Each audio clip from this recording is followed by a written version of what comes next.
All right, let's talk about building powerful academic writing. Today we're diving into the 4 essential pillars that hold it all up. And our guide for this is the fantastic book, Academic Writing, Simple Concepts and Easy Skills by Mohammed AbdEllah. So, first things first. Let's get this straight. Great writing doesn't just happen. It's not magic. It's not some happy accident. It is built, piece by piece, with purpose and with the right set of tools. And here's our blueprint for today. We're going to construct our argument from the ground up, starting with those foundational nouns, adding in some precise adjectives, firing it all up with active verbs, and then fine-tuning everything with adverbs. Let's get to it. Every strong building needs a solid foundation, right? Well, in writing, that's pillar number 1, nouns. I want you to think of nouns as the actual concrete you pour for your sentences. They're the people, places, things, and ideas you're building with. Now, in academic work, we're talking about really solid concepts like dilemma, data, and approach. These give your arguments a firm piece of ground to stand on. Okay, check out this sentence. A detailed analysis of the data using various statistical approaches supports the argument for the existence of a new subatomic particle. You hear that? Those specific nouns just make the whole thing feel unshakable, totally grounded and authoritative. So let's break that down real quick. The data, that's your raw material. The approaches, those are your tools. The argument is the structure you're actually building, and the particle is the specific thing you've discovered. Every single one of those nouns is like a load-bearing beam holding the whole thing together. Okay, so our foundation is poured and it is solid. Now it's time to add the details, the things that give the structure its unique character. And that brings us to pillar number 2, precise adjectives.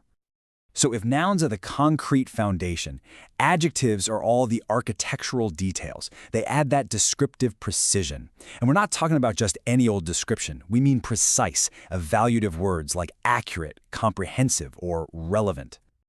For example, listen to this. The survey offers an accurate snapshot of public opinion, but the sample size may not be adequate to generalize the findings to the entire population. You see? Those adjectives are doing some really serious analytical work here. The survey offers an accurate snapshot of public opinion, but the sample size may not be adequate to generalize the findings to the entire population. You see? Those adjectives are doing some really serious analytical work here. Here's the key. Accurate isn't just a simple description, it's an evaluation of the survey's quality. And adequate, that's a direct critique of its limitations. So these words aren't just for decoration. They are sharp, analytical tools that add a ton of value and nuance. So we have a detailed structure, but it's just sitting there. It's static. To bring it to life, we've got to power it up. It's time to install the engine with pillar number 3, active verbs. Verbs are absolutely the engine of your sentence. They're the wiring, the plumbing, they're what make the structure do something. They drive your argument forward. And that's why choosing strong, concise verbs like analyze, conduct, and predict is so important. Just look at how this sentence lays out an entire research process, just with its verbs. You have to analyze the data, then conduct experiments, then measure the variables, and finally explain the interactions. It's a whole chain of events, a cascade of action, all powered by those awesome verbs. Okay, our structure's built, the lights are on, now it is time for the final touches, the fine-tuning. And that brings us to our final pillar, refining adverbs. You can think of adverbs as your fine-tuning instruments. They're the precision tools you use at the very end to modify your verbs or adjectives, adding that final layer of specificity to make sure everything is just right. But, and this is a big but, you got to be careful. The book gives a really critical warning here. Use them sparingly. Why? Well, because loading up on adverbs can actually make your writing sound kind of weak and repetitive. It's like trying to cover up a weak verb instead of just picking a stronger one in the first place. I mean, they're incredibly versatile. They can describe how something is done, when it's done, how often, the whole shebang. They're powerful, which is exactly why you have to be deliberate about when you pull them out of the toolbox. Now let's look at one used with, like, surgical precision.